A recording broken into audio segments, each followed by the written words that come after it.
Hello friends, आज इस video में बात करेंगे लेबर डिस्प्यूट्स की। हमने बहुत बार देखा है कि किसी इंडस्ट्री या फैक्ट्री में लेबर या वर्कमैन काम कर रहा होता है तो बिना किसी नोटिस के उसे निकाल दिया जाता है, कॉन्ट्रैक्ट पूरा नहीं हो रहा उसे निकाल दिया जाता है। या फिर अक्सर ये भी देखा जाता है कि उनकी वेजेस जो होती है वो बहुत कम होती है, जो स्टेट मिनिमम वेजेस होती है वो ना मिलके उन्हें ठेकेदार जो होता है या जो फैक्ट्री होती है अपनी मन मर्जी से वेजेस देती है। तो ऐसी परिस्थिति में वो व्यक्ति क्या कर सकता है, कहाँ अप्रोच कर सकता है, उसके लिए क्या क्या रेमेडी अवेलेबल है और सुप्रीम कोर्ट ऐसे डिस्प्यूट्स के बारे में क्या कहता है, क्या उसकी टिप्पणी है, किस तरह के जजमेंट्स उसने दिए हैं, तो बात करेंगे इस वीडियो में। तो जानकारी पूरी समझने के लिए वीडियो अंत तक जरूर देखना। अगर आप लोग हमारे चैनल पर नए हैं तो please subscribe channel, press the bell icon. तो दोस्तों, जैसे आपको मालूम है कि फैक्ट्रीज़ के अंदर लेबर या वर्कमैन कॉन्ट्रैक्ट बेस पे रखा जाता है, या तो वो किसी ठेकेदार के रोल पे होता है या फिर वो पर्टिकुलर कॉन्ट्रैक्ट पीरियड के लिए होता है। और कई बार इंडस्ट्रीज़ में देखा जाता है कि लेबर को बिना किसी कारण निकाल दिया जाता है, बिना किसी कंपनसेशन अमाउंट के निकाल दिया जाता है, या फिर उनको वेजेस कम दी जाती है। तो ये सारे जो डिस्प्यूट्स होते हैं वो कवर होते हैं एज पर इंडस्ट्रियल डिस्प्यूट एक्ट 1947। अगर हम वर्कमैन की डेफिनेशन की बात करें तो उस एक्ट में जो वर्कमैन डेफिनेशन है वो ये कहता है कि कोई भी वर्कमैन जो कि मैनुअल वर्क करता है, स्किल्ड वर्क करता है या सुपरवाइजरी काम करता है, इवन जो अप्रेंटाइज होते हैं वो भी वर्कमैन की डेफिनेशन में आते हैं। तो वो सब इस एक्ट से कवर होते हैं। और किस तरह के लेबर इश्यूज़ है जो इस एक्ट में आ सकते हैं, अगर हम इंडिविजुअल लेबर की बात करें तो अगर उस लेबर का इलीगल टर्मिनेशन है, मिनिमम वेजेस नहीं दी जा रही, वर्किंग कंडीशन सही नहीं है, प्रमोशन मैटर है, तो इस तरह के मैटर इस प्रावधान में कवर होते हैं। उदाहरण के लिए समझ लेते हैं किसी वर्कमैन को किसी इंडस्ट्री या फैक्ट्री में काम कर रहा था और वहाँ से उसे निकाल दिया। तो अब ऐसी परिस्थिति में क्या करे, तो ऐसी परिस्थिति के अंदर वो व्यक्ति लेबर कमीशन ऑफिस के अंदर कंप्लेंट कर सकता है, मेल पे कर सकता है, लिखित पे भी कर सकता है, और वहाँ पे अपना एक दावा सबमिट कर सकता है। लेकिन इस तरह का मुकदमा करने से पहले कुछ डॉक्यूमेंट्स हैं जो आपके पास होने चाहिए ताकि आपके केस की मजबूती मिले। उदाहरण के लिए आपको बताओ, जैसे कि अटेंडेंस रजिस्टर्ड होता है, जहाँ आपकी डेली अटेंडेंस लगती है वो आपके पास होना चाहिए, कॉपी होनी चाहिए, उसकी पे स्लिप्स होनी चाहिए। कोई अगर आपको शुरू में अपॉइंटमेंट दिया था एग्रीमेंट बेस पे, वो आपके पास होना चाहिए। अगर आपको टर्मिनेट किया गया है तो वो भी आपके पास होना चाहिए। अगर ऑलरेडी टर्मिनेट किया है तो वो बात अलग है।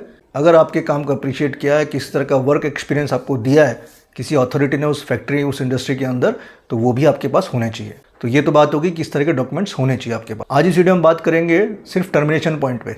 इलीगल टर्मिनेशन क्या होता है? देखिए, as per the industrial dispute act, अगर किसी लेबर को या वर्कमैन को बिना नोटिस दिए, बिना कारण बताए, बिना नोटिस दिए टर्मिनेट कर दिया जाता है तो that is a violation of 25F industrial act. अगर रिट्रीचमेंट होता है, मतलब अगर छटनी होती है, तो छटनी का भी एक कंपनसेशन अमाउंट एम्प्लॉयर को देना होता है एज पर रूल।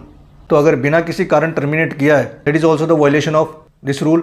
और अगर छटनी करी है और आपको कंपनसेशन नहीं दिया, कोई लम्स अमाउंट नहीं दिया है, that is also violation of this act. जब लेबर कोर्ट में हम दावा करते हैं तो जनरली हम करते हैं कि हमें वापस रीइंस्टेटमेंट किया जाए, बैक वेजेस दिए जाए, इस तरह का हम दावा करते हैं लेबर कोर्ट के अंदर। एक उदाहरण के लिए समझते हैं कि मान लीजिए कोई व्यक्ति 2 साल किसी इंडस्ट्री में काम करता है, उसके बाद उसे टर्मिनेट कर दिया जाता है या उसे काम करने से मना कर दिया जाता है। फिर वो जाता है लेबर कोर्ट में, 5 साल तक वो मुकदमा चलता है। 5 साल बाद लेबर कोर्ट अगर फैसला देती है कि इसको रीइंस्टेट किया जाए, अब सोचिए कि उस व्यक्ति ने 2 साल काम किया है, 5 या 10 साल बाद उसको रीइंस्टेट किया जाए विद बैक वेजेस, तो ये क्या सही है क्या?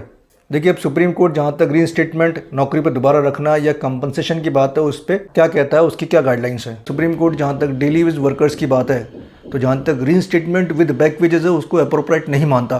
क्योंकि अगर मान लीजिए कोई व्यक्ति 2 साल तक काम करता है, उसके बाद अगर उसे इलीगली टर्मिनेट भी कर दिया जाता है और उसका फैसला 8 से 10 साल बाद आता है, तो रीइंस्टेटमेंट बैक वेजेस एज पर सुप्रीम कोर्ट अप्रोप्रिएट नहीं है। इंस्टेड ऑफ दैट एक आप लम्स अमाउंट, एक कंपनसेशन अमाउंट उसको दे सकते हैं अगर उसकी सर्विस पीरियड शॉर्ट है। लेकिन जहां पर अनफेयर लेबर प्रैक्टिस है, उस परिस्थिति के अंदर सुप्रीम कोर्ट कहता है कि रीइंस्टेटमेंट किया जाए विद फुल बैक वेजेस।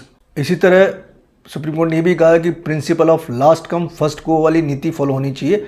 अगर वो प्रिंसिपल फॉलो नहीं होता, लास्ट कम फर्स्ट गो, इसका मतलब ये हो गया कि अगर कोई बंदा कॉन्ट्रैक्ट पे आया है और वहाँ पे अगर रिट्रीचमेंट होता है, वहाँ पे अगर छटनी होती है, टर्मिनेट किया जाता है, तो जो व्यक्ति सबसे लास्ट में आया उसको सबसे पहले निकाला जाना चाहिए। ऐसा नहीं कि जो व्यक्ति 10 साल से काम कर रहा आप उससे पहले निकाल दें, नहीं, जो व्यक्ति सबसे लास्ट में आया, मतलब लास्ट कम फर्स्ट गो वाली सर्विस होनी चाहिए। अगर इस पॉलिसी का भी वायलेशन हुआ है तो ऐसे केस के अंदर भी reinstatement with full wages is appropriate for employees, ऐसा सुप्रीम कोर्ट का मानना है। इस मामले में सुप्रीम कोर्ट का एक लैंडमार्क जजमेंट है BSNL वर्सेस भूरामल, जिसको हाई कोर्ट और लेबर कोर्ट फॉलो करती है। उसके अंदर कुछ प्रिंसिपल्स सेट किए गए थे सुप्रीम कोर्ट द्वारा, जिसमें ये कहा गया था कि रीइंस्टेटमेंट हर केस में ज़रूरी नहीं है, instead of that compensation amount दिया जा सकता है ऐसे एम्प्लॉयज़ को, ऐसे वर्कर को जिसका इलीगल टर्मिनेशन हुआ है।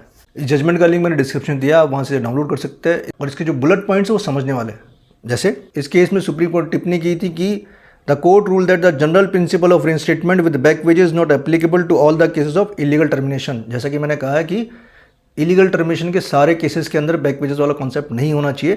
जैसा मान लीजिए किसी व्यक्ति अगर शॉर्ट पीरियड सर्विस है, 1-2 साल ही काम किया, तो ऐसे केस में फिर आप उसे कंपनसेशन दे सकते हैं एज पर सुप्रीम कोर्ट गाइडलाइन। दूसरा, the court rule that reinstatement might not be used for daily wage workers, monetary compensation might be more appropriate. तो डेली वेज वर्कर्स है उनके लिए भी यही बात कही गई, उनको भी रिइंस्टेटमेंट करने से बेटर है आप कंपनसेशन अमाउंट दे सकते हो। The court rule that the courts often favor monetary compensation for daily wage workers because reinstatement is impracticable and lack of legal basis.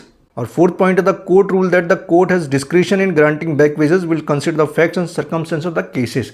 वैसा भी नहीं है कि ये जो गाइडलाइंस दी है वो हर मुकदमे पे लागू हो, डिपेंड करता है उसकी सर्कमस्टेंस क्या है। लोअर कोर्ट्स, लेबर कोर्ट को भी ये लिबर्टी दी गई है सुप्रीम कोर्ट द्वारा कि ऐसा नहीं किसी को फॉलो किया जाए, आपको देखना पड़ेगा कि उस केस की परिस्थिति क्या है। पर कुछ गाइडलाइंस सेट की गई थी, पर ये कुछ गाइडलाइंस है सुप्रीम कोर्ट ने सेट की है। तो उम्मीद करता हूँ दोस्तों जानकारी पसंद आई होगी। जितना हो सके इस वीडियो को शेयर कीजिए। अगर आपको इस मुद्दे पर जानकारी और चाहिए या फिर किसी तरह की हमसे मदद चाहिए तो आप हमें डायरेक्टली व्हाट्सएप पर संपर्क कर सकते हैं। चैनल को सब्सक्राइब करना ना भूलें। फिर मिलेंगे नई वीडियो में नए टॉपिक के साथ, तब तक के लिए नमस्कार।